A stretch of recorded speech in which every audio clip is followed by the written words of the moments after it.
Una violenta rapina ai danni di Carlo Quaggia, 69 anni, titolare del bar Missaglia in pieno centro storico a Padova. Sabato stava rientrando a casa quando si è fermato per rispondere ad un messaggio sul telefono in zona industriale a Camin. Lo hanno aggredito lui ha detto che erano due stranieri. Gli hanno dato subito un pugno fortissimo in faccia, lui è svenuto subito, ha detto, perché poi non si ricorda più niente, e l'hanno trascinato 10-20 metri lontano dalla macchina.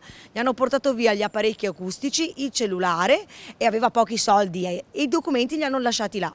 Ora il signor Quaggia non è nel suo locale, c'è la nipote, lui non ce la fa, è ferito nel corpo e nel morale. La prognosi per lui è di 30 giorni, il tutto per un misero bottino. Una violenza così gratuita, potevano chiedergli dammi i soldi e andavano via, basta. Ecco, come sta adesso suo zio?